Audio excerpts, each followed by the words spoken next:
população da capital paulista. Candidato Pablo Marçal, seja muito bem-vindo. Obrigado pelo convite e lá vamos nós. Bora lá, candidato. E a gente já começa conversando por aqui sobre educação. E de olho, né? A gente, todo dia aqui no nosso noticiário, a gente traz casos de racismo em relação às escolas, não só em São Paulo, infelizmente, mas como todo o Brasil. Sim. É um tema que vem preocupando a gente e eu gostaria de te ouvir em relação ao que o candidato vem pensando para abordar esse tema, para abordar, de fato, uma educação antirracista para as escolas de São Paulo. A educação voltada para respeito. A gente promete para você de São Paulo revolucionar a educação, olha nessa câmera, revolucionar a educação. Homem tem que respeitar a mulher, né? A gente vai ter duas frentes, a frente de educar na causa e a frente de educar no efeito. Então, as empresas na cidade de São Paulo, com mais de 2 milhões de CNPJs, elas terão um braço de ensino subsidiado pela prefeitura, né, para treinar colaboradores, parentes de colaboradores e pessoas que moram próximas a essa empresa. Então, é inovação na gestão pública. No ensino básico, né, no ensino municipal, na escola municipal da cidade, nós vamos colocar treinamentos, né, que são extracurriculares, né, para essas crianças aprenderem inteligência emocional, educação financeira. A gente vai voltar a cantar o hino nacional na escola pelo menos uma vez por semana, porque realmente está perturbador. Hoje estão distorcendo com linguagem neutra. Hoje a gente tem indícios, né, de erotização de infantil nas escolas. A gente tem partidarização ao invés de explicar política na escola. E podem contar comigo nisso, né? Um respeito absoluto à liberdade de expressão de cada um, à vida de cada um. Nós vamos fazer cumprir a lei, né, de fato, exercer o respeito dentro da escola pública. Candidato, até falando ainda sobre educação, o senhor deseja incluir no currículo escolar da rede municipal de ensino algumas novidades, de acordo com a demanda de mercado. Eu gostaria de entender que disciplinas são essas, que novidades são essas, se há algum estudo, algum embasamento científico para implementar isso para os adolescentes e também aí para as crianças.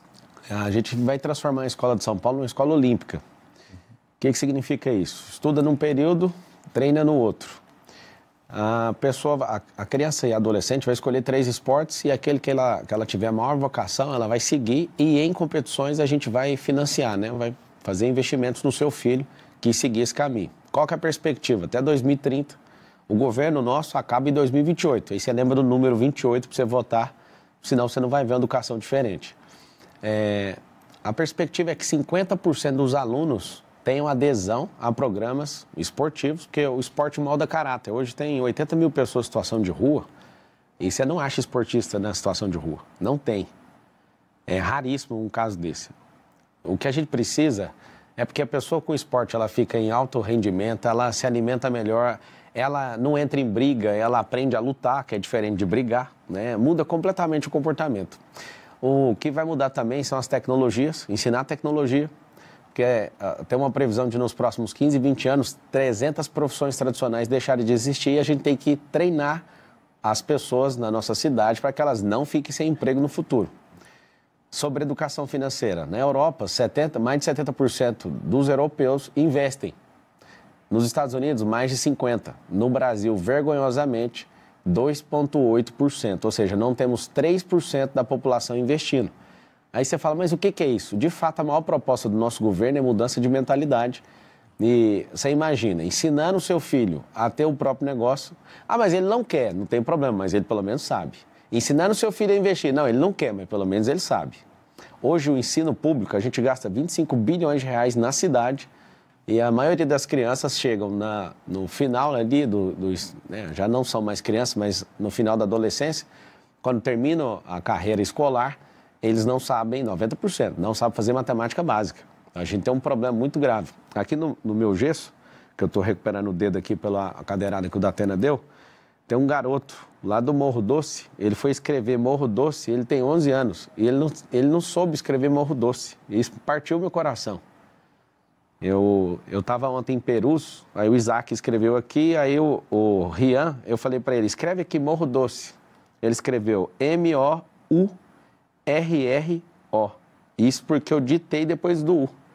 Ele foi escrever, ficou sem graça, e eu falei, poxa, mano, um garoto de 11 anos de idade não está conseguindo escrever. Mas, candidato, nessa sua proposta não deveria ter também um programa de capacitação para os professores? Claro. Como é que um professor de matemática também vai ensinar educação financeira? Como é que vocês vão transportar isso para dentro do ambiente escolar? Então, no começo, a gente tem 2 milhões de empreendedores. Nós vamos trazer um trabalho voluntário desses empreendedores para eles ensinarem. Não tem como cobrar empreendedorismo se não está na grade, né? Muito bem a pergunta, muito boa.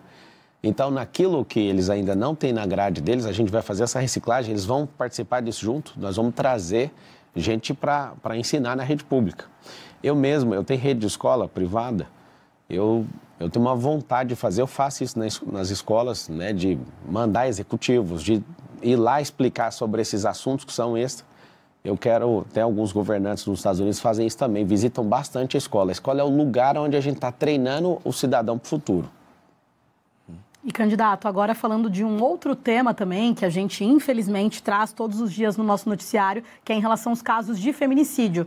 Infelizmente, na capital paulista, nós tivemos um salto de casos de mais de 40%, e até juízas, especialistas no assunto, falando que também isso se deve por conta do enfraquecimento de políticas públicas em relação à violência contra a mulher, em relação ao combate dessas práticas. Na sua gestão, qual vai ser a estratégia a ser usada para combater de fato o feminicídio, para que as mulheres se sintam cada vez mais seguras?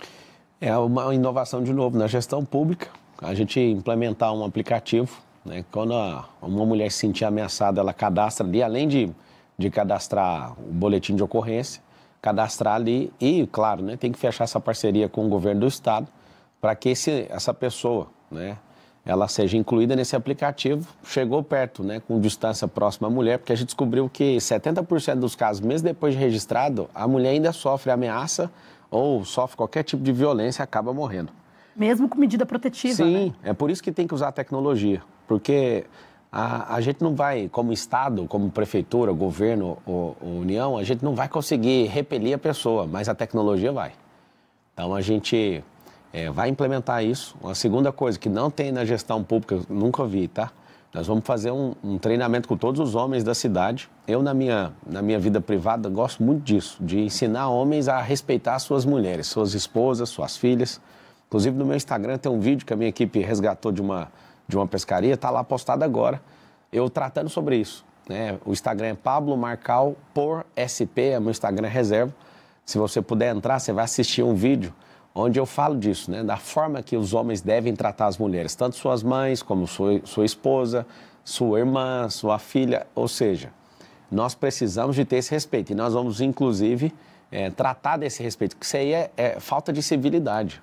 Um homem que não respeita a mulher, ele não foi treinado para ser um cidadão.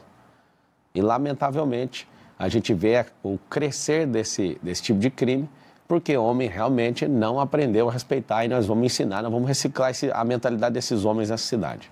Candidato, falando também sobre segurança pública, gostaria que o senhor falasse um pouquinho sobre toda a complexidade que envolve a região da Cracolândia.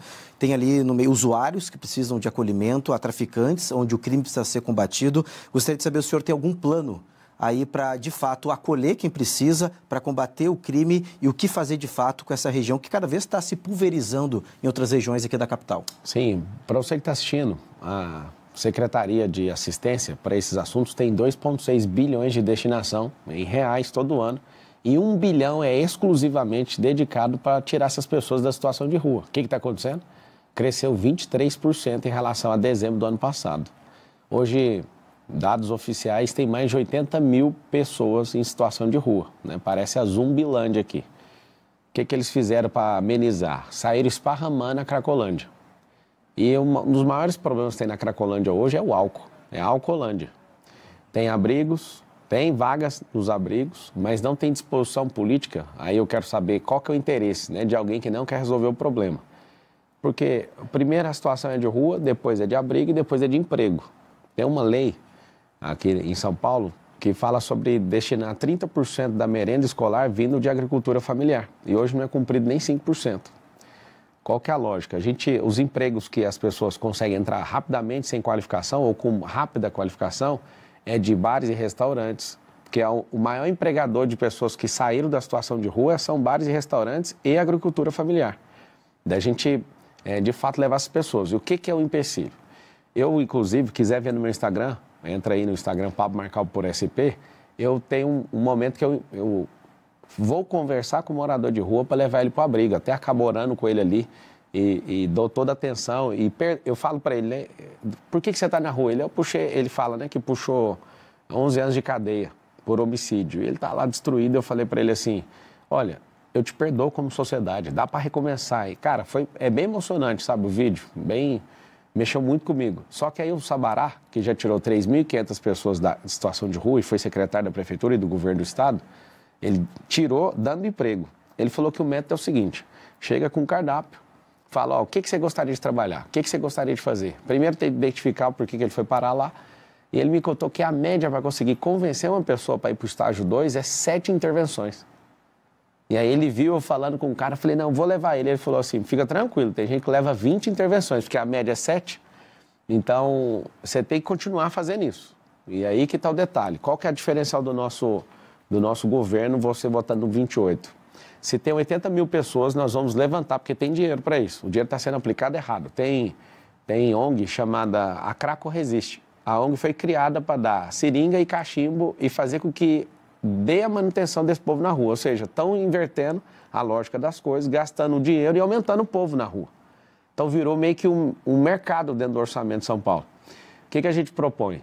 Nós vamos colocar 80 mil anjos da guarda. O que é isso? Hoje a Cracolândia é enxergada como um rebanho. Então empurra para cá, empurra para lá, você não tem nome, eu não consigo te achar.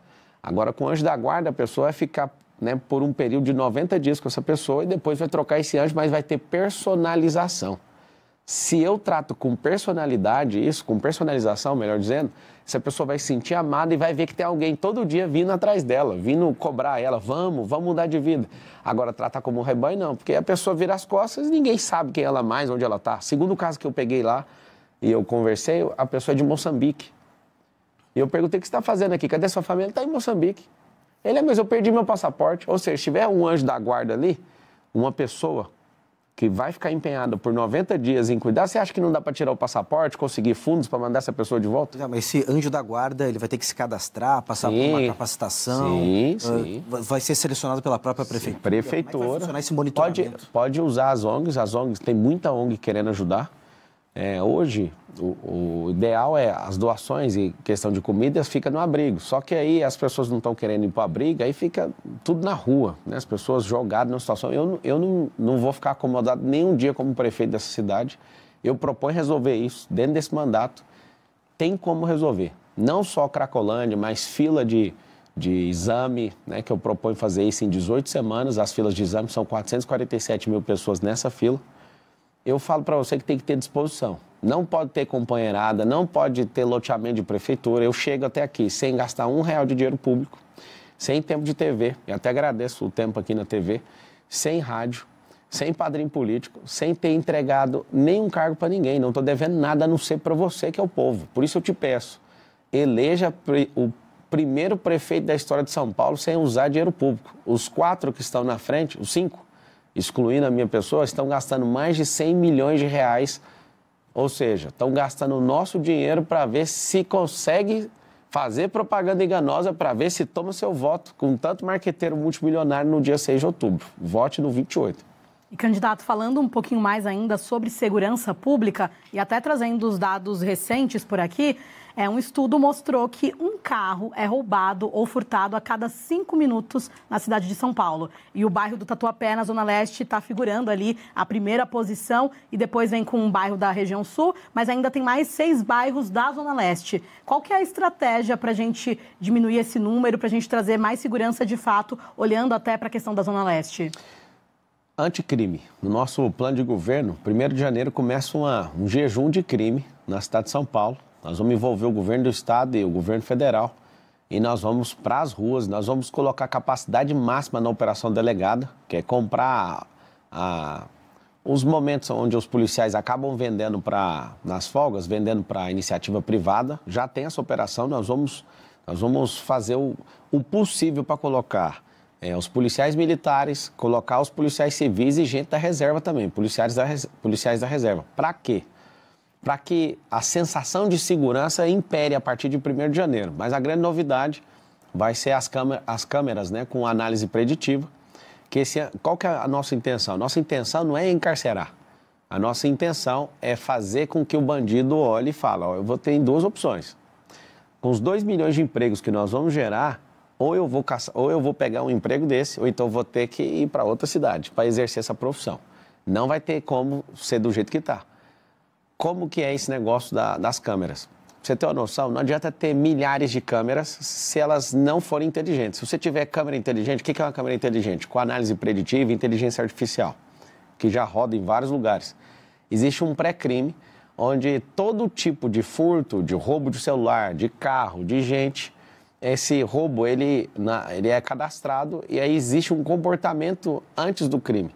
Esse comportamento, a câmera inteligente já aciona quem está mais próximo, é GCM, se vai ser, aí nós vamos integrar as forças de segurança, ou a polícia militar, ou até a guarda privada de um prédio, para que seja notado que tem a presença humana. Não tendo isso, a gente vai testar no distrito mais perigoso da cidade, dos 96, o mais perigoso, com a maior quantidade de ocorrência, é o distrito de Pinheiros.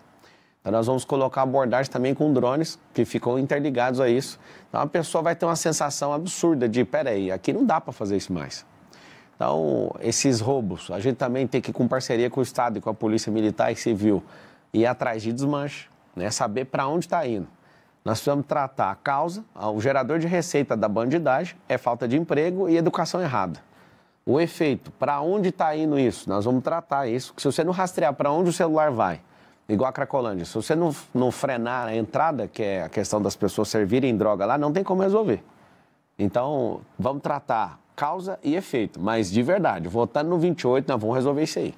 Mas essa proposta da utilização de drones para a segurança pública é viável, de fato? Funciona na Califórnia, às vezes você está ali e pensa, poxa, eu estou na estrada aqui e ninguém está vendo. Você passa da velocidade, o drone já vem e todo mundo tem um temor absurdo. E a promessa é testar primeiro em Pinheiros, para todo mundo ver funcionando. O grande erro, às vezes, de usar tecnologia na segurança pública é fazer contratos multibilionários e depois a população sentir que aquilo está vigiado demais. Então, a gente vai fazer esse teste e isso é uma coisa que respeita o cidadão. O cidadão vai falar, caramba, isso aqui realmente funciona. Então, nós vamos replicar para os outros 95. Em relação a custos, é viável? Com certeza. Nós temos 12 milhões de pessoas e 12 milhões de pessoas não há segurança pública que resolva, a não ser com tecnologia. Lá em Londres, para você ter uma noção, tem milhares de câmeras e tem problema do mesmo jeito que em São Paulo, só que não é câmera inteligente. São Paulo tem menos de 20 mil, só que não é, a pequena parte tem inteligência nessas câmeras, a maior parte não tem, ou seja, não resolve o problema de segurança pública. Saber que está sendo filmado para usar num processo com a sensação de impunidade que existe aqui no Brasil hoje, a pessoa fala, não estou nem aí, mesmo sendo filmado, e vai lá e faz. E, candidato, nos últimos tempos, até mudando um pouco de assunto por aqui, todos nós estamos sofrendo no que diz respeito à qualidade do ar em São Paulo, com São Paulo aí registrando em primeiro lugar no ranking de péssima qualidade do ar. O que o candidato, qual que é a proposta para amenizar isso? Se até a questão de rodízio, de ampliação de rodízio de veículos seria uma estratégia usada pelo candidato, como que visualiza? A cidade precisa ter uma cultura de plantar árvores, nesses 1.460 dias com a ajuda do povo, da iniciativa privada, a gente quer plantar 3 milhões de árvores na cidade. Nós precisamos atentar e precisamos do socorro do governo federal e do estado em relação às queimadas, porque esse ápice no ar foi, de fato, em relação a isso. Nós precisamos do governo do estado para aprovar isenção de IPVA de carro eletrificado, o ideal seria por 10 anos. Por que eu falo isso? Porque a gente tem uma frota de carro, de 7 milhões de carros, que não são eletrificados. Os ônibus, quase 5% dos ônibus são eletrificados, são 12 mil. A gente precisa de combustível verde na cidade. Então, todos os dias, é assustador, O ar, o esgoto a céu aberto, gente na rua, xixi, fezes. Então, para a gente trabalhar isso, uma das soluções mais inteligentes, que é essa descentralização do emprego, nessa capilarização, nós vamos criar um circuito empresarial de 120 quilômetros. Para você ter uma ideia aí, para você situar, hoje a cidade de São Paulo, em volta dela, tem um rodoanel. São 177 quilômetros. É como se você diminuir 50 quilômetros dessa circunferência, vai ter uma faixa dentro das periferias, toda a região periférica de São Paulo, vai ter empregos e nós vamos trazer benefícios fiscais para as empresas que, de fato, tiverem mais de 80% dos seus funcionários do próprio bairro. Ou seja, só de ter esses 2 milhões de novos empregos, a gente já vai diminuir o fluxo na cidade. Os bolsões de estacionamento nas 10 entradas de rodovia, Castelo Branco, na Dutra, na Fernão Dias, na Bandeirantes, na Anguera, serão estacionamentos porque hoje entram 500 mil carros. E a maioria desses carros não são utilitários, entra 1 ou 2 pessoas no máximo.